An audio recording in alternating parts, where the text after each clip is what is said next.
സമ്പൂർണ്ണ ഉടമ്പടിയുടെ ഒരു പ്രയോക്താവാകണമെങ്കിൽ ഇപ്പോൾ ആധ്യാത്മിക നിയോഗം കൂടി, ആധ്യാത്മിക നിയോഗം എന്ന് പറയുന്നത് പരിശുദ്ധാത്മാവിന് നമ്മളിൽ ശാന്തമായിട്ട് പ്രവർത്തിക്കാൻ പറ്റുക. പരിശുദ്ധാത്മാവിൻ്റെ പ്രത്യേകത എന്ന് പറഞ്ഞാൽ ഇടിച്ചു തള്ളി കയറി ബലപ്രയോഗം നടക്കത്തില്ല, മറിച്ച് ശാന്തതയുടെ ആത്മാവും അതുപോലെ തന്നെ സംയമനത്തിൻ്റെ ആത്മാവാണ്. അത് വെയിറ്റ് ചെയ്ത് നമ്മൾ പരുവപ്പെടുന്നവരെ പരിശുദ്ധാത്മാവ് പുറത്ത് നിൽക്കും, അല്ലെങ്കിൽ അതിൻ്റെ പുൾസിങ് ആയിട്ടുള്ള പ്രവർത്തനങ്ങളിലേക്ക് വരത്തില്ല. പരിശുദ്ധാത്മാവിന് പലതരത്തിലുള്ള ഘടകപ്രവർത്തനങ്ങളുണ്ട്. ഇപ്പോൾ നമ്മൾക്കൊക്കെ അനുഭവിക്കണമെന്നൊക്കെ പറയുന്നത് അതിൻ്റെ ABCD പ്രൈമറി ആയിട്ടുള്ള ഇടപെടലുകളാണ് പരിശുദ്ധാത്മാവിൽ നമ്മൾ അനുഭവിക്കുന്നത്. പരിശുദ്ധാത്മാവിൻ്റെ ഹൈസ്കൂളിംഗ് ഉണ്ട്, അതുപോലെ പരിശുദ്ധാത്മാവിൻ്റെ കോളേജിങ് ഉണ്ട്, പിന്നെ പ്രൊഫഷണൽ കോളേജിങ് ഉണ്ട്, സെക്ഷൻസിങ് വ്യത്യാസമുണ്ട് പരിശുദ്ധാത്മാവിൻ്റെ. അപ്പോൾ ഇപ്പോൾ നമ്മൾ ഓരോ സമയവും ദൈവത്തിന് വേണ്ടി ദൈവത്തിൻ്റെ തിരുമനസ്സിനെ സന്തോഷിക്കുന്ന അനുസരിച്ച് ദൈവത്തിൻ്റെ സമർപ്പിക്കുമ്പോൾ സന്തോഷം ഉണ്ടാകും. സമർപ്പിക്കുമ്പോഴേ സന്തോഷം ഉണ്ടാകും, സന്തോഷം ഉണ്ടാകണം. കാര്യം സമർപ്പിപ്പോൾ ഒരു കുഞ്ഞിനെ നിങ്ങളുടെ ഒരു കുഞ്ഞിനെ ഇപ്പോൾ നിങ്ങൾ ഗർഭിണിയാണ്, കുഞ്ഞിന് ഹൃദയത്തിന് ഹോളുണ്ടെന്ന് ഡോക്ടർ പറയുന്നു, ഓട്ടിസം ഉണ്ടെന്ന് ഡോക്ടർ പറയുന്നു. അപ്പോൾ ഒന്നേ ടെർമിനേറ്റ് ചെയ്ത് കളയണമെന്ന് നിങ്ങൾ പറയും, ഡോക്ടർ പറയും ചിലപ്പോൾ. അപ്പോൾ നിങ്ങൾ വന്ന് എന്നോട് ചോദിക്കും ടെർമിനേറ്റ് ചെയ്യണോ വേണ്ടിയെന്ന്. അപ്പോൾ കർത്താവ് എനിക്ക് തന്നൊരു മെസ്സേജ് അനുസരിച്ച് ഞാൻ നിങ്ങളോട് സംസാരിക്കും. ആ 90% ടെർമിനേറ്റ് ചെയ്യുന്നത് കളയേണ്ടെന്നേക്കെ പറയത്തുള്ളൂ. അപ്പോൾ റിസ്ക് എല്ലാം ആരുടെ എൻ്റെതും നിങ്ങളുടേതും ആകും. കാര്യം എന്നിലൂടെയാണല്ലോ കർത്താവ് അത് പറഞ്ഞിരിക്കുന്നത്. നിങ്ങൾക്കും ആ റിസ്ക് ഉണ്ടാകും. അപ്പോൾ ഞാൻ ചോദിക്കും, ഈ റിസ്ക് എടുക്കാൻ നിങ്ങൾ തയ്യാറാണോ? കാര്യം എന്താണ്, ഇവരുടെ വയറ്റിലെ കുഞ്ഞ് ഓട്ടിസത്തിൻ്റെ കുഞ്ഞാണെന്ന് മെഡിക്കൽ സയൻസ് പറയുകയാണ്. അപ്പം മെഡിക്കൽ സയൻസാണ് അന്തിമ വാക്കെന്ന് ധരിക്കുന്നവർക്ക് ആ മെഡിക്കൽ സയൻസിൻ്റെ ആയിട്ടുള്ള ഫലങ്ങളാണ് ഉള്ളത്. മെഡിക്കൽ സയൻസ് അല്ല അന്തിമ വാക്ക്, കർത്താവിൻ്റെ വചനമാണ് അന്തിമ വാക്കെന്ന് പറഞ്ഞിരിക്കുന്നവർക്ക് കർത്താവിൻ്റെ വചനത്തിൻ്റെ ഫലമാണുള്ളത്. അതാണ് ബൈബിളിൻ്റെ ഒരു രീതി. അതാണ് പ്രവാചകനെന്ന് വിളിക്കുന്നവർക്ക് പ്രവാചകൻ്റെ പ്രതിഫലം. ശ്രുതികൾ ഹല്ലേലൂയ ഹല്ലേലൂയ ഹല്ലേലൂയ ഹല്ലേലൂയ ഹല്ലേലൂയ യേശുവേ നന്ദി ഹല്ലേലൂയ ഹല്ലേലൂയ ഹല്ലേലൂയ ഹല്ലേലൂയ ഹല്ലേലൂയ യേശുവേ സ്തുതി ഹല്ലേലൂയ ബാബാ സ്നേഹരാജാവേ എന്നെന്നും എന്നുള്ളിൽ വാഴാ ബാബാ സ്നേഹത്തിൻ പൂനിലാവേ എന്നുള്ളിൽ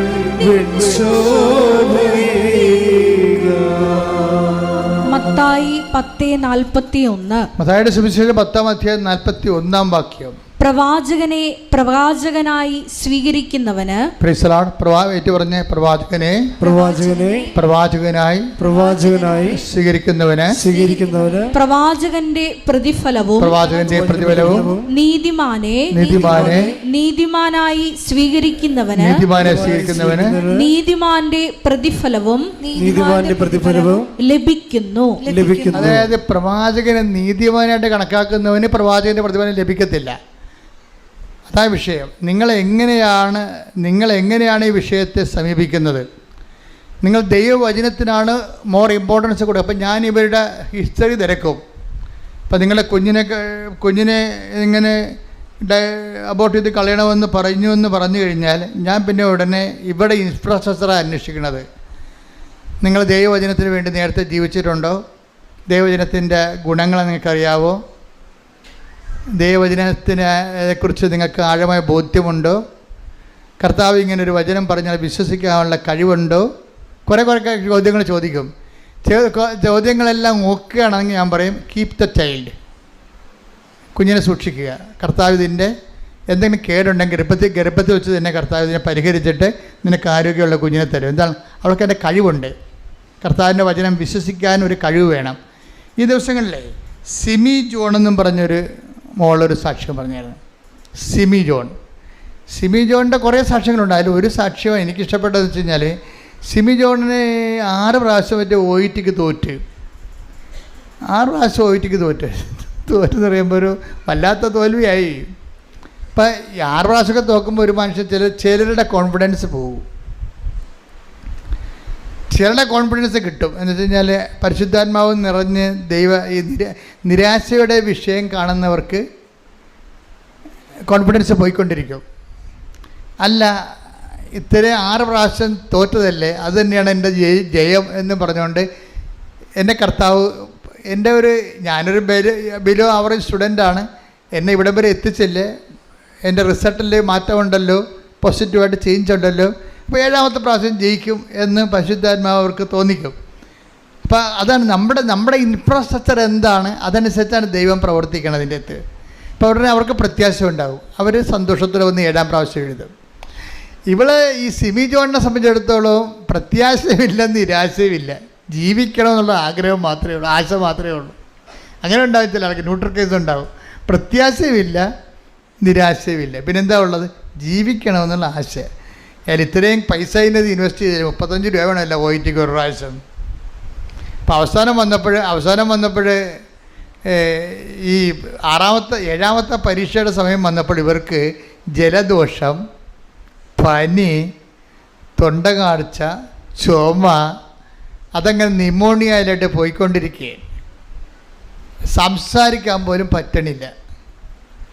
അപ്പോൾ അവർക്ക് തോന്നി, സിമിയോനെ നോക്കി, പരീക്ഷ ഒന്ന് എക്സ്റ്റെൻഡ് ചെയ്യാം, കാര്യം ക്ഷീണമാണല്ലോ, രോഗമാണല്ലോ, എക്സ്റ്റെൻഡ് ചെയ്തേക്കാമെന്ന് വിചാരിച്ച്. അപ്പോൾ അവർ ഇതിൻ്റെ ഓഫീസിൽ വിളിച്ചു ചോദിച്ചു, എനിക്ക് പാടില്ല, ഞാൻ കിടപ്പാണ്, എനിക്ക് 7ാമത്തെ പരീക്ഷ എഴുതാൻ പറ്റുമെന്ന് തോന്നണില്ല, അപ്പോൾ എനിക്ക് എക്സ്റ്റെൻഡ് ചെയ്ത് തരണമെന്ന് പറയും. ഉടനെ അവർ പറയും, എക്സ്റ്റെൻഡ് ചെയ്യാൻ കുഴപ്പമില്ല, 14,000 രൂപ എക്സ്ട്രാ കെട്ടിവെക്കാൻ പറയും. 15,000 രൂപ കെട്ടിവെക്കണമല്ലോ. അപ്പോൾ എക്സ്റ്റെൻഡ് ചെയ്യണമെന്നുണ്ടെങ്കിൽ 14,000 രൂപ എക്സ്ട്രാ കെട്ടിവെക്കാൻ പറയും. അപ്പോൾ അതോടുകൂടി പറഞ്ഞ് അവൾ ഭയങ്കര പാവപ്പെട്ട പെണ്ണാണ്, അതുകൊണ്ട് അത് പൈസ ഇല്ല, കാര്യം ഇത്രയും എഴുതിയില്ലേ, 35 രൂപ വെച്ച് 6 പ്രാവശ്യം ഓൾറെഡി കൊടുത്തു. ഇപ്പോൾ എക്സ്റ്റെൻഡ് ചെയ്യാൻ വന്നപ്പോൾ വീണ്ടും ആ 35ൻ്റെ കൂടെ വേറെ ഒരു 15 എന്ന് പറയുമ്പോൾ 49,000 രൂപ വരും. അപ്പോൾ ആ പൈസ വീട്ടിലില്ല. അപ്പോൾ അവൾ എന്ത് ചെയ്യും? കർത്താവിനോട് പറയാം. അപ്പം അവളെ മാതാവിനോട് ഈ 6 പ്രാവശ്യം തോറ്റെങ്കിലും ഇപ്പോൾ ഈ കാലത്ത് പുതിയ കാലം അവസാനമായപ്പോൾ ഉടമ്പടിയൊക്കെ എടുത്ത് മാതാവുമായിട്ട് ഒരു ഡയലോഗിങ് കണ്ടീഷനിലൊക്കെ ആയിട്ടുണ്ട് ആൾ. അപ്പോൾ മാതാവിനോട് പറയും, അമ്മേ കാശില്ലല്ലോ, എനിക്ക് എഴുതാനും പറ്റത്തില്ല, എനിക്ക് ഉടമ്പടിക്കുള്ളൊരു ഗുണമെന്ന് പറയുന്നത് സെൽഫ് ഡയലോഗ് ഭയങ്കരമായിട്ട്. ഉടമ്പടിയുടെ ഒരു ഗുണം അതാണ്, ബയലാട്ടർ ഉടമ്പടിയല്ലേ. ഉടമ്പടി എന്ന് പറഞ്ഞാൽ എന്താണ്? ബയലാട്ടർ എഗ്രിമെൻ്റ് അല്ലേ. അപ്പോൾ അമ്മയുടെ മധ്യസ്ഥത്തിലല്ലേ. അപ്പോൾ ഉടമ്പടി വിഷയത്തിന് മേലെ എന്തെങ്കിലും പ്രശ്നമുണ്ടെങ്കിൽ നമുക്ക് നേരിട്ട് അമ്മയോട് സംസാരിക്കാൻ ഒരു ഗ്രൗണ്ടുണ്ട്, ഗ്രിപ്പുണ്ട്. ആ ഉടമ്പടിയുടെ ഏറ്റവും വലിയ ഗുണം അതാണ്. ദൈവസ്നേഹമുള്ള കുഞ്ഞുങ്ങൾക്ക് ഇത് ഭയങ്കര സൂപ്പറാണ്. എന്താ കാര്യം വെച്ച് കഴിഞ്ഞാൽ അവർ ദൈവമായിട്ട് ഉടമ്പടി ചെയ്തിരിക്കുകയാണ്. ഉടമ്പടി പ്രകാരം ഒരു പ്രേക്ഷിത പ്രവർത്തനം ചെയ്യുന്നുണ്ട്. ഉടമ്പടി പ്രകാരം അവർ ഉപവി പ്രവർത്തനങ്ങൾ ചെയ്യുന്നുണ്ട്, പ്രാർത്ഥനാ ജീവിതം നയിക്കുന്നുണ്ട്, വിശുദ്ധ ജീവിതം നയിക്കുന്നുണ്ട്. പക്ഷേ അവർക്ക് കഴിവില്ല, കപ്പാസിറ്റി ഇല്ല, മെരിറ്റില്ല. പക്ഷേ ഇപ്പം എന്നാ പറ്റി?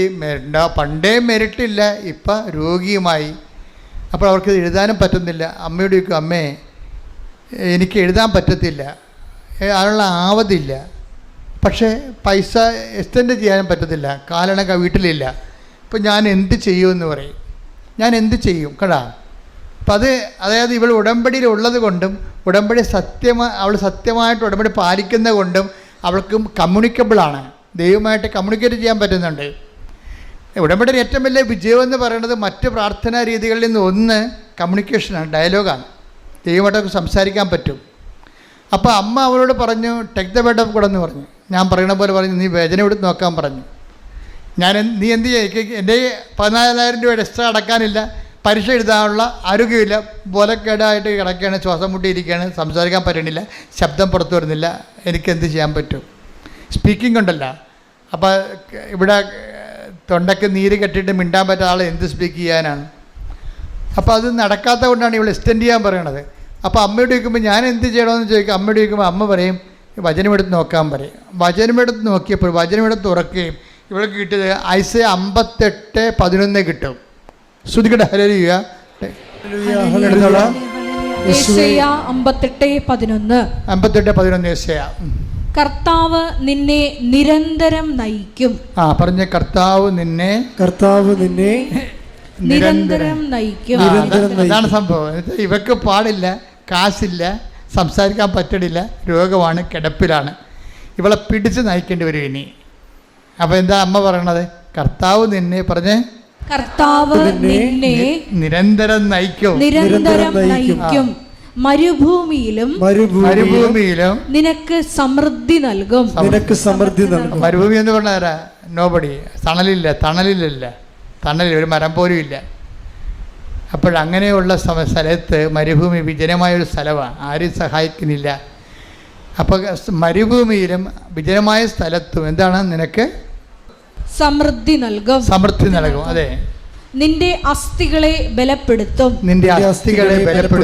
നനച്ചു വളർത്തിയ പൂന്തോട്ടവും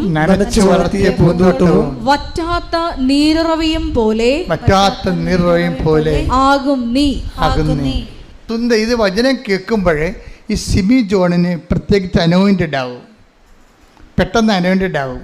അതാണ് ഈ വചനത്തിന് ഈ റീഡിങ് അനോയിൻമെൻ്റ് എന്ന സംഭവമുണ്ട്. നിങ്ങൾ ചുമ്മാ പേപ്പർ വായിക്കണ പോലെയും മണക്കുമാസ പുസ്തകം വായിക്കണ പോലെയും വചനം വായിച്ചിട്ടാണ് റീഡിങ് അനോയിൻമെൻ്റ് എന്ന് പറഞ്ഞൊരു പവർ. കാര്യം ഇത് ഹൈ ടെമ്പർ ഹോളി സ്പിരിറ്റിലാണ് വചനം എഴുതിയിരിക്കുന്നത്. ഇതിൽ വായിക്കുമ്പോൾ തന്നെ ആ നമ്മുടെ ഫോർമാറ്റ്, പരിശുദ്ധാത്മാവിൻ്റെ ഫോർമാറ്റ് കറക്റ്റാണെങ്കിൽ, അതുകൊണ്ടാണ് ഞാൻ നിങ്ങളോടൊരു വിശുദ്ധ ജീവിതം നയിക്കാൻ ആവശ്യപ്പെട്ടിരിക്കുന്നത്. എന്താ കാര്യം? ഇത് വായിക്കുന്ന സമയത്ത് തന്നെ ഇതിൻ്റെ പവർ നമ്മളിലേക്ക് അടിക്കും. ഇപ്പോൾ സിമി ജോൺ പറയണത്, ഇത്രയും കേട്ടപ്പോൾ ഞാൻ ഓക്കെ ആയി, പെടരി കണ്ടിച്ചാലും ഞാൻ എഴുതുമെന്ന് പറഞ്ഞു. അതാണ് വിഷയം. തീരുമാനം ആരുമില്ല, ഒരു അച്ഛനും ഇല്ല, കൗൺസിലറും ഇല്ല, ആരുമില്ല, കർത്താവ് അവളും മാത്രമേ ഉള്ളൂ. എന്താ ഇത്രയും കേട്ടപ്പോൾ? എന്താണ്? മരുഭൂമിയിൽ ഞാൻ നിന്നെ സന്ധിക്കും. പിന്നെന്തൊക്കെയാണ് പറയണത്? കുറേ കാര്യം പറയുന്നുണ്ട്. എന്താണ്? വായിച്ചോളൂ. കർത്താവ് നിന്നെ നിരന്തരം നയിക്കും. ഇനി നിന്നെ പരീക്ഷ വരെ നിനക്ക് പാടില്ലല്ലോ, നിന്റെ മെറിറ്റ് എല്ലാം പോയി. സംസാരിക്കാൻ സ്പീക്കിങ്ങിനുള്ള ആളിന് സംസാരിക്കാൻ പോയി പറ്റണില്ല. അപ്പോൾ ആ ഒരവസ്ഥയായി. പിന്നെ എന്താണ്? ഇനി നയിക്കണത് ആരായിരിക്കും? കർത്താവ് നിന്നെ പറഞ്ഞേ, കർത്താവ് നിന്നെ നിരന്തരം നയിക്കും. നിരന്തരം കൈയടിക്കട്ടെ, ശ്രദ്ധിക്കട്ടെ.